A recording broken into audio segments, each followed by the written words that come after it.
Today I'm talking to Edmund. Edmund found the carnivore diet entirely by accident. And eating carnivore, Edmund has achieved some amazing results in a very short time. Just before we speak to Edmund, please do me a massive favor, smash like and also please subscribe.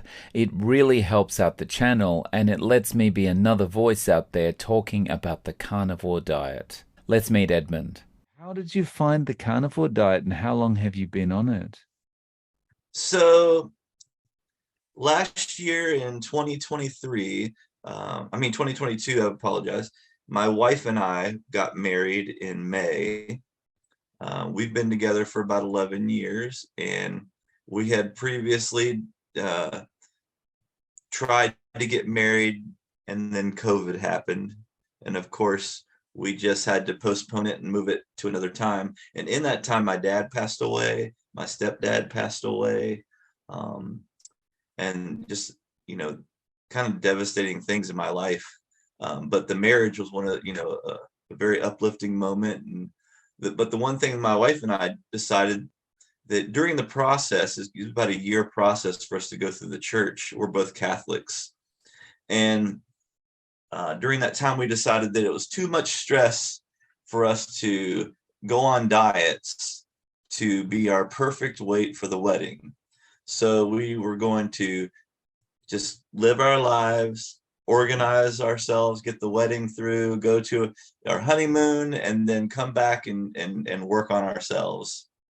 Well, that plan's great. When we got back from our honeymoon in mid-June, found out that my cousin was having some issues, and he didn't know, he wasn't diagnosed with anything at that point. Just thought that he had some stomach problems.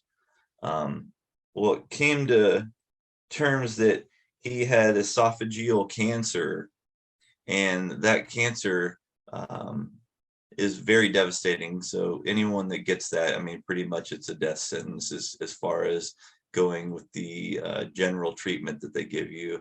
It's just going to wear you down, chemotherapy and radiation. It just wears your body down really fast.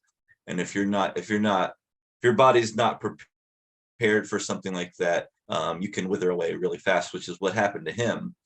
But during that time, I was scouring the internet and books and trying to find the perfect, nutritional plan for somebody that was suffering from a cancer diagnosis.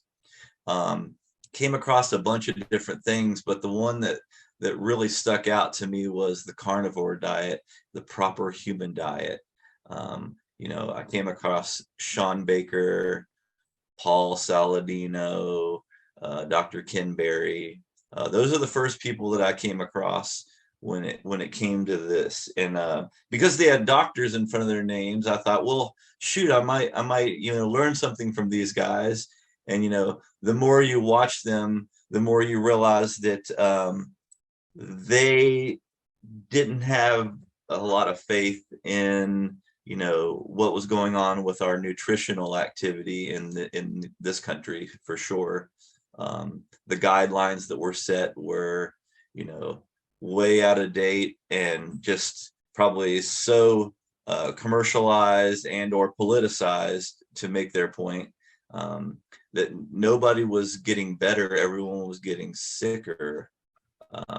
But you could, the more I watch these videos, there's a chat involved and there's real people in these chats, and you're seeing results from people that you don't know. And you're just, of course you have to take it with a grain of salt. You have to just trust that, they're telling the truth about what they're, is going on with their body and the changes that are being made. And then there was other people. I started seeing normal people like yourself, or Harry from Homestead How, people that have made those adjustments to their life, and you just see them like transform into something totally different. There's a ton of different people that I could reference, but those are just people I've been watching lately, that I enjoy. Yeah, I just started going down this road, and I thought, well, you know what? I don't think he's going to listen to me if I just tell him that this is what you should do. I said, maybe I'll try it and see what happens for me. Um, so I did a dirty style, carnivore from August of 2020 until February of 2023. Dirty meaning I never stopped drinking alcohol. That was, I was able to get rid of the sweets. I was able to get rid of the bread. I was able to get rid of the seed oils. I was ready. I mean, I could sit down and, eat 2 pounds of meat every day. Sometimes have eggs, sometimes have bacon. Dairy doesn't affect me, so I can have dairy in any form. I don't feel uncomfortable, or I don't feel like it holds me back at all. I know that sometimes I've heard people say, that, oh, get rid of the dairy, it's going to change everything. I tried going a couple weeks without the dairy. I didn't feel like I had much of a change at all. But what really changed was about 6 weeks ago, I decided that, you know what, no more dirty.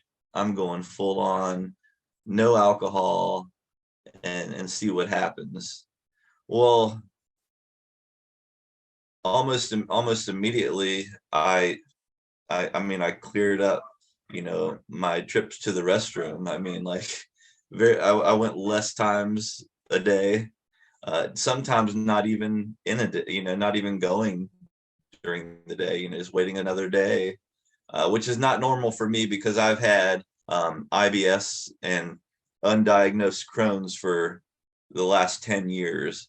It's something that goes in my family. My mom has it, and I feel like I was well on my way to being someone that is subject to having my colon removed or something like that. But I don't want to go down that road. I'm trying anything I can to make sure I don't. But what made me fall off the wagon in February was my cousin passed away from the esophageal cancer, I'm and sorry. I decided, you know what, I'm grieving. I'm gonna go to the funeral. I'm gonna eat whatever they have. I'm not gonna worry about my diet. Well, that stymied into, here comes Lent around the corner. Now I'm going to have to eat fish every Friday. And I'm not a big fish eater. To be honest with you, the only kind of fish I can eat is fried. So it must be breaded, it must be fried, or else I'm probably not going to eat it. So knowing that that wasn't part of my carnivore journey, I decided that, well, during Lent, I'm just going to eat whatever I want. I'm going to go out and and just have whatever foods that I have a craving for. Well, from August to February, I went from 215 pounds down to 170. And then from the end of February till April, I put all that weight back on in that short period of time, um, which I felt terrible. My body was aching. Before I felt like, I had knee pains and back pain and everything else, and all that had gone away. And I was just like, oh my goodness, this is amazing. I've never felt like this. I mean, like, I feel like I should be like a little kid. I was going to start skipping at work or something. I just felt so good. And then I just went right back to feeling like I did, the previous 10 years, where I just felt terrible. I was getting poor sleep. My joint pain was coming back. Having a terrible time in the restroom. Um, and then I just, when Lent was over, I said to myself, you know what, I'm going to really dive back into this because it was working. And knowing that how fast you can go back to feeling terrible, I thought, man, I really can't make any mistakes doing this. So I decided, I'll go back to it. Well, it took me a couple weeks to get fully back into the carnivore thing because, I was weaning myself off of these junk food, fast food excursions that I was going on. Um, and I decided, okay, I'm back in it. I'm eating ribeye for dinner. I'm eating, I do a lot of intermittent fasting as well. So like a typical day for me, like I wake up in the morning, 4:30 or 5. I don't use an alarm clock anymore. I I like to get up and read or, watch podcasts or something in the first part of my day. And then I'll do a little bit of exercising and start getting ready for my work day. I go to work probably around 11 in the morning, and then I don't come home until 5 or 6 p.m. I don't eat until I get home at 5 or 6 p.m. And usually that's going to mean, like, a lot of times I crave breakfast just like you would when you wake up in the morning. Normally, I just get eggs and bacon and eat that. And then a couple hours later, then I'll eat dinner. So there's really no lunch. It's just breakfast and dinner for me. And a lot of people will consider that an OMAD, like, because it's in such a short period of time. Because it's like 6 o'clock, and then 2 hours later, I'm moving on to having my dinner. And it usually equates to 4 to 6 eggs, 4 or 5 pieces of bacon, and then a 1 pound ribeye or a pound and a half of ground beef and some butter. And like I said, I add cheese all the time, but I still could not give up that alcohol during this whole journey. And then um, I was thinking to myself, it was, middle of June, not even middle of June, it was the beginning of June. I thought to myself, my dad stopped drinking when he was 48, and I'm 48, and I thought, that really helped him a lot in those first few years when he stopped drinking. I could see the transformation of his body, that big gut that he had, started to go down, even just from just changing the drinking thing. He's not a big vegetable guy anyway, so you could probably consider him partially carnivore except for his toast. He could never get rid of the toast. But yeah, I just thought, if I'm going to do this, I really have to get rid of all of the grains. And since vodka is a grain alcohol, that's part of the problem. I thought, well, I'll try it for a week, and if a week's good, I'll go the next week. And I pretty much went since the beginning of June until now, with one slip up. My wife and I went to a wedding, and I decided, we're at the wedding, we're having a good time, people are toasting, I'll have a couple of drinks while we're there. I tell you, the day after the wedding, I thought maybe I won't do that again, because when I was drinking on a daily basis, you never get a hangover. But when you only drink once in like a 4-week period, you feel it. Your body definitely says, hey, this is poison, get it away from me, get this out of me. And so that was pretty much the last time I had drinks. And I tell you what, my bowels have cleared up immensely. Now they're not perfect yet, but I'm getting some regularity in that area for sure. And my joints and all my lower back and all those things that have bothered me over the years are going right back to, feeling easy going, smooth. I feel like I could run and jump. And, I played soccer for 38 years of my life. And due to a bad diet and not doing things properly, I felt like I had to quit. And so I quit 10 years ago, playing. And I feel like I could get out there again, with a little bit of exercise in the right areas, and start playing again. And I haven't felt like that in a long time. So that's kind of my journey. That's where I am right now. Just trying to live a prosperous life through nutrition. So that's pretty good. Like, in what's that, about since the beginning of June, 6 or 7 weeks. and you have been able to basically turn the joint pain and everything around in that short time, right? Yes, but I think I think that the work that I did from August until February, I think some of that work is still there. I just think that taking that 40 days of Lent and really blowing it, made it really hard for me. But at the same time, when I went to get back on the stick, it went really fast. Hmm. And my weight actually came back down. I'm not completely back down to 170 yet, but I'm down to 180. Oh, So I'm nice. only I'm only I'm only 10 pounds away from my original uh, weight that I had gotten down to. Oh, nice.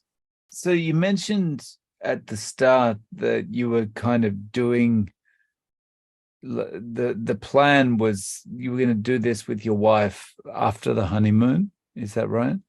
And Well, so is she doing it or with you or? so we kind of are on our own timeline as far as like that goes. I give her the information. We cook dinner together.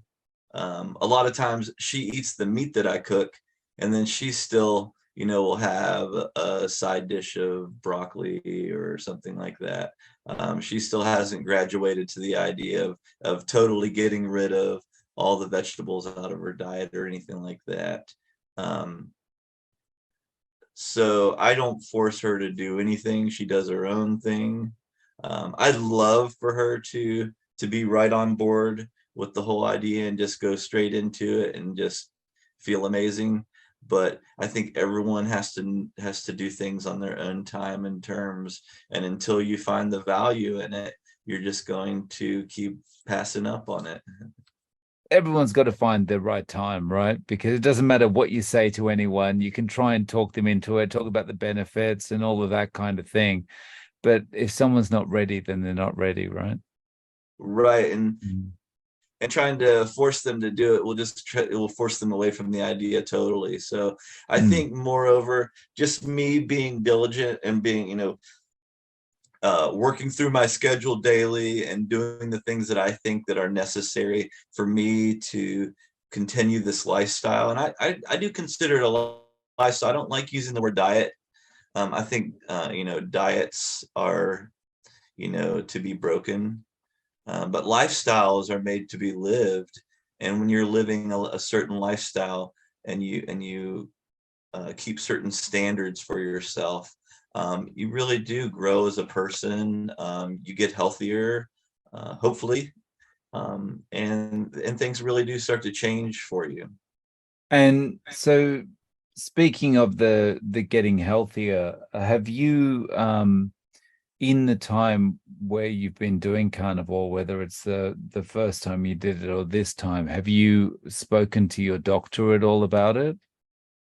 That's a my doctor. Is there one?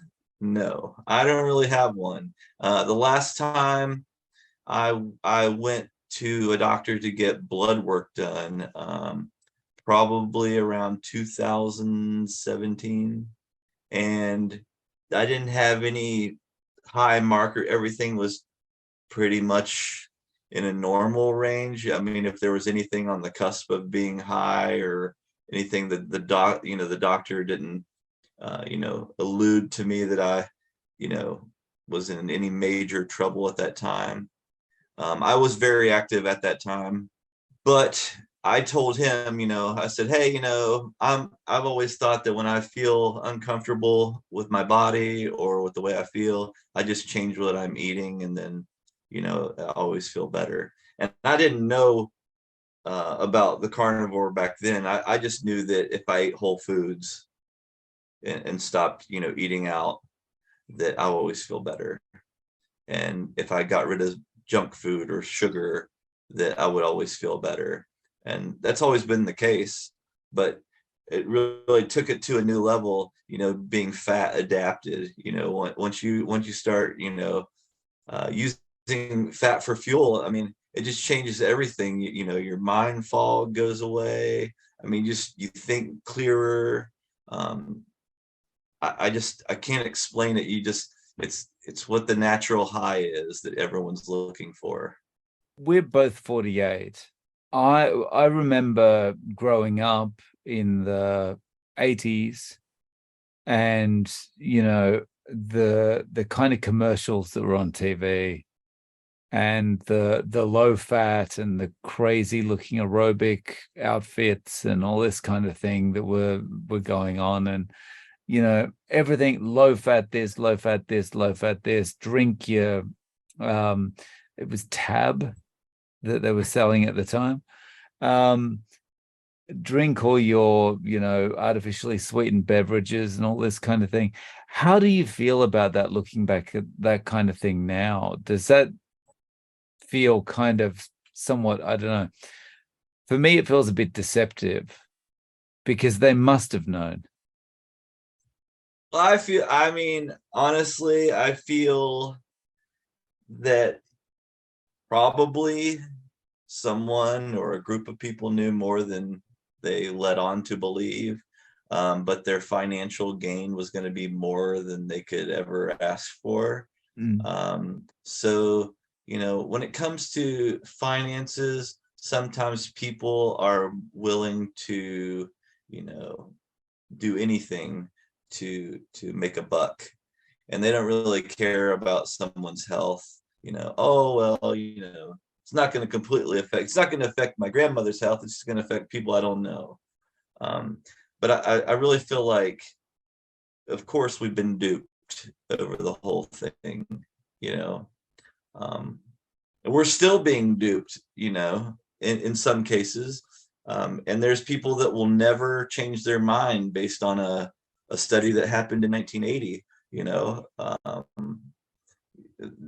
They heard it, they saw it was somebody credible in their mind, and it doesn't matter if you have 10 studies now from 2022 to 23 that say that's completely wrong. They're just going to go back and cite the 1980 study that's way out of date, has nothing to do, there's no validity to it whatsoever. They've already found out the science about this, that, and the other, and completely debunked it, but in their mind it's etched in there forever, and they're just never going to change it.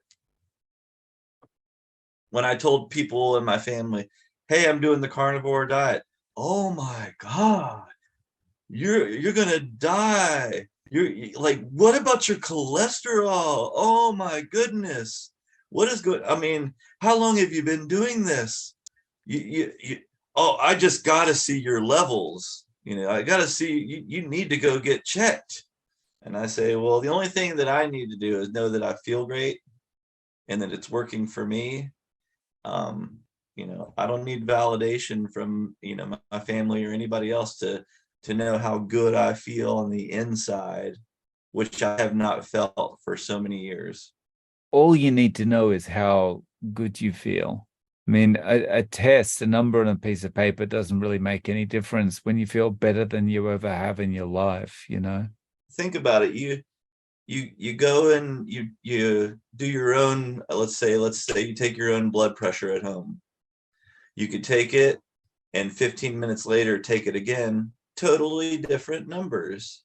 It's the same thing with your cholesterol. You could go in and get your cholesterol drawn in the morning, and then go in and get your cholesterol drawn at night, and then totally different numbers, and they'd have to give you totally different diagnoses based on those numbers, because they're really there to peddle the pills. Mm. And so they like to use those fluctuating numbers, the ones that fluctuate the most, to scare you to death, to say, hey, you need this, that's going to only improve your life by 0.00003%. Mm. I don't know. I don't know what most people's blood pressure is. I know it's 120/80 is the average person, Mm. or that's supposed to be the healthy. Um, but when I've been consistently doing this carnivore, I've been staying 100/70. I mean, Mm. that's consistent for me, to stay in that range. And then I would think to myself, oh my goodness, is that too low? And then it turns out, 90/60 is still normal. you spoke about your family have been a little bit jittery about it, like, oh, you shouldn't be doing this, or what are your numbers like, or whatever. Um, how about you're not eating when you're at work? How about people at work or, other friends? How are they reacted to it? There, I mean, I work in a restaurant, so there's food around me all day long. There's there's mistakes that people make that are available for me to eat all day long. I could do it if I want to, and I just don't. Um, Most of the people that I work with, um, they know that I'm on a carnivore diet, and they've seen, the difference between me wearing a size 36 waist pant and a size 32 waist pant. Mm. And that's kind of where I'm at. I don't really share too much of my journey with the people that I work with. All I will say, they'll say, "Hey, we've got this flatbread. You want some of it?" "Oh, you're just eating meat. That's right. I'm sorry." I'm like, "Yeah, but you can still offer to me. It's very nice of you." Um, and I don't know. I don't really share with the people I work, but they can see the difference in the way I look and the way that I perform. How do you see this kind of panning out? Like, so now you have stopped the alcohol now, except for that wedding, the wedding time. Um, so do you see this as something that you'll just stick to now forever, or is this more of a temporary thing, do you think? For me, I feel like it is a lifestyle change for the better, Hmm. and I will do the best that I can to keep this my lifestyle. Um, I have no reason to believe that I would want to put myself through the pain of, you know, going backwards. I think moving forward is always the best route. And I Hmm. think that if stopping alcohol, I've had plenty of time to enjoy alcohol, and now I want to make plenty of time to enjoy life without it. Hmm.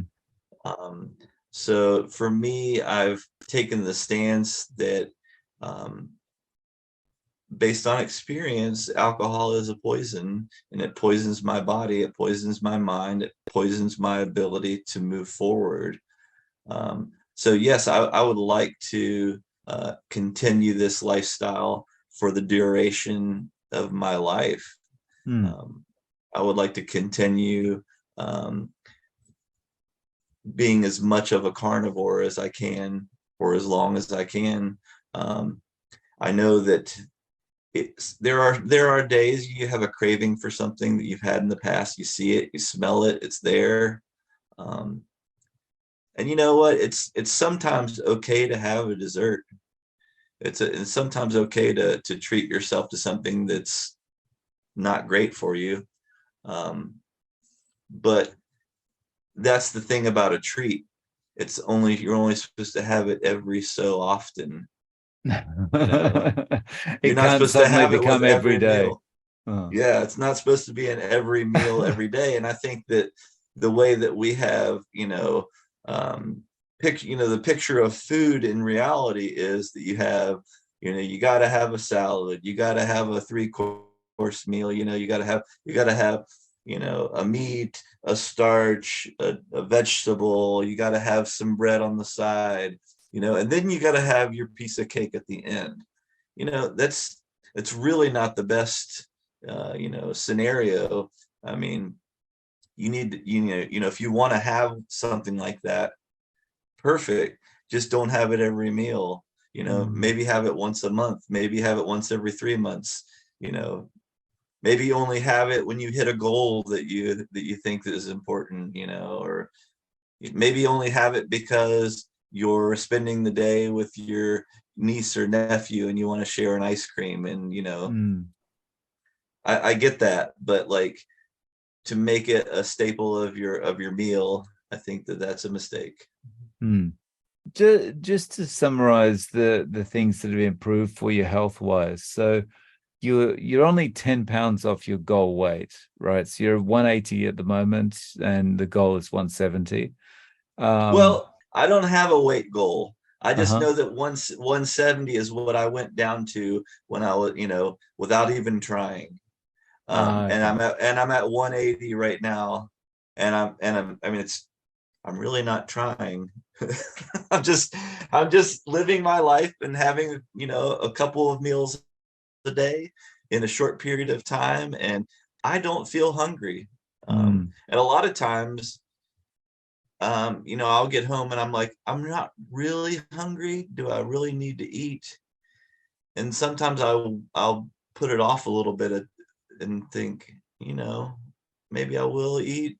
And then, there's, I mean, I sometimes will be like, well, I'm not hungry. I'll just wait till tomorrow to eat. And I'll do like a 24-hour fast. Or then on the next day, I'll wake up, I feel so good and I'm not hungry still. This is weird. I'll do a 36-hour fast. I'll extend it to 36 hours, And I've done that a few times, because when your body is full and it doesn't need anything, it just says, hey, I'm not really hungry.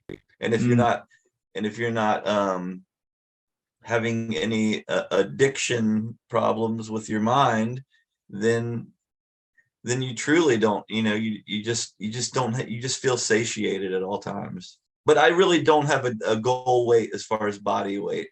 mm. I don't want to wither away. I just recently, when I decided to go off the alcohol, I decided to also start, working out, because I hadn't worked out in several years. And I thought, you know what, I'm going to start doing this little workout thing. I'm going to start real easy. I started by doing 10 push-ups before I get into the shower, and then 10 push-ups when I get out of the shower. And that in the last 6 weeks, 7 weeks, that's grown to, I'll do anywhere from 30 to 50 before I get in, and anywhere from 30 to 50 when I get out. And so I don't really do a whole lot of exercising, but just some maintaining of, some core activities, just push-ups. And, I go out into my garage and I'll lift some weights for, 5 or 10 minutes, and just really to keep myself feeling like I'm pushing my body a little bit more now, to Mm. just be a little bit more physically fit. And do you feel like you actually want to move like that? Is that like in relative to before when you were on a regular diet? Do you feel like you've got more, not so much because obviously you got more energy, but more of a will to actually do the exercise or to move? Well, I think previously I felt that I was unhealthy, and that I felt that if I was doing rigorous exercise, I might have a heart attack, or, a stroke or something that could, really set me back. And I thought, until I get nutritionally in shape, that I didn't want to start exercising. And so when I stopped the alcohol, I thought, you know what, this is me being nutritionally in shape. This is, because I'm eating the fatty meats daily. I'm only taking in, a animal-based diet, 99% animal-based diet, and then, adding exercise in because my body felt good. Before, my body didn't feel good, and I had a lot of aches and pains in my shoulders and my back and my knees and in my hands. um, and I didn't know where that was coming from. Obviously, inflammation, bad diet. So that, I mean, once all that started changing, it allows you to feel like, hey, I can do this now. I can start exercising. I can start doing, some more mobility training. Um, Now that I've worked on my nutrition, I can work on my mobility. And I think, every day I I reach a new milestone in both regards. Has anything changed for you as far as not directly related to health? Have you noticed any improvements? Like an example that I often talk about is like I have much more time now. Like, is there anything for you that's improved outside of the health related stuff? I feel like I approach things more head on Mm. um, than before. Because I feel like in the first few weeks when I stopped drinking, that it I thought to myself, how did I ever get any of this done? I have so much to do, and before my mindset was like I've got nothing to do, I'm bored. But as soon as a couple, a week or two into not drinking, everything you see, there's something to do. It's like, whether or not you want to take care of it is a different story. What's your priority list? What's top of the list and what's bottom of the list? What's in the middle? What can you do right now? And I think that when you have a clear mind and you do get more time, but it's really the same amount of time, but it's more time to focus because you're not focused when you have a foggy brain or alcohol going through your system or trying to recover from drinking alcohol or trying to recover from eating the wrong foods. I mean, it's almost like everything stacks on top of each other neatly. The neater you are, the better the stack, the more you're going to think about and do things. So you're just going to hit life more head on when you have, when you're got a clear mind, a good diet, and then just exercising. I feel like doing those things, I'm not going to be able to conquer the world, but I'd like to be able to conquer myself, if that makes sense. If I could do one thing, it would be to make sure that I feel good every day. That's a really good quote. I'm not going to be able to conquer the world, but I want to conquer myself. I've got to write that down. That's something I need to remember. That's a good wall poster, that one. Have you started a YouTube channel now? Are you sharing your journey at all on your channel? I've always wanted to, but I've I'm not real technical savvy when it comes to this kind of thing. So I haven't really dove into the whole technical side of it, and trying to do that. Mm. I definitely, I know how to get on and watch other people. Um, the whole recording myself is something that it's like an afterthought. I do something special for myself and then, oh, I should have recorded it, Mm. but I never do. It's just something that's not, it hasn't been ingrained in me to make that leap. It's something that I thought would be beneficial to other people to share, my journey as your journey was beneficial to me. Yeah. So, if anyone wants to get in contact with you, is there any way they can, like through an Instagram or to a YouTube page or a Twitter or something? I do have a YouTube page. I just haven't shared anything on it. Uh-huh. It's called uh, Carnivorous Dude. I'll link to that below. There's an old saying that they say success begets success. Mm. You know, so if you're successful, it doesn't matter what the people that only put a toe in say. Mm. It matters the people that jump all the way in. It matters the people that actually give it a go and try it. Um, not haphazardly, but like really try. Mm. Maybe start with one of those 30-day challenges from they'll say, hey, let's do 30 days of you know just ruminant meat and salt and water. Mm. If that's too extreme for you, hey, let's just do 30 days of eggs, bacon, butter, and beef, and salt and water. Mm. Okay, if that's too extreme for you, then let's start with ketovore, let's start with meat and vegetables, just getting, just having a starting point, and your starting point can be different than my starting point. Same with anyone else. It's this, just the level of your ability to, frame it so that your mind can understand it, and that your body can understand it, and that you're doing something for you that's going to be beneficial. Mm, um, and no matter what that frame is for each individual person, just continuing on, and trying to reach those short-term goals, because I think once you reach short-term goals, you look back and you go, wow, that was, now I'm at my sixth short-term goal, and I feel better than ever. I don't want, if you just take it in small increments, your life will just start changing before you. um, mm.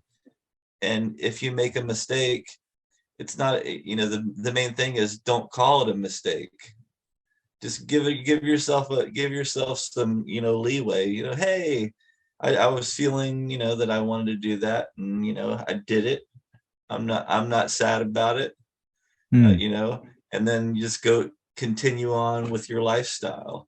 Yeah, it's just a blip on the radar, and then we've got over Yeah, that. So yeah, yeah, yeah. I think actually not looking at it like it's a blip on the radar, looking at it like, oh, I messed up. That's it. It's all over. that can that That can that's what derail you. derails everyone, right? Yeah, Absolutely. Giving yeah. yourself a hard time is the wrong way to think. I mean, um, once you have mental clarity, it allows you to, um, treat yourself better. When you start thinking better about yourself, and how you're living your life, and you tell yourself, I'm doing a great job, it's gonna help your life be more abundant in many more areas. Mm, If you are always down on yourself, and trying to, put yourself down for the mistakes that you make, then you're going to continue to make those mistakes over and over again. They're going to define you. mm, But if you treat yourself with respect, and tell yourself happy things, and do things to make you feel better, do things to make other people feel better, um, just smiling at somebody and saying hello, as you're walking by, that's just it. That's a good enough start for some people. very good way of looking at it. Um, so Edmund, thank you very much for sharing your story with us. I really appreciate you taking the time to talk about your journey so far, and I really hope that we can talk again, maybe another few months, and see how you're going. Yeah, that would be great. I really enjoy, waking up, and watching some of your content daily. I I, uh, I enjoy a lot of different people's content daily, but specifically yours. And I'd love to come back, and talk to you again. Maybe we could get a couple more other people on here and talk. Yeah, sounds good. Thank you so much, Edmund. All right, you have a great night. Guys, thanks for watching. Please don't forget to click like and subscribe, and I'm looking forward to seeing you in the next video.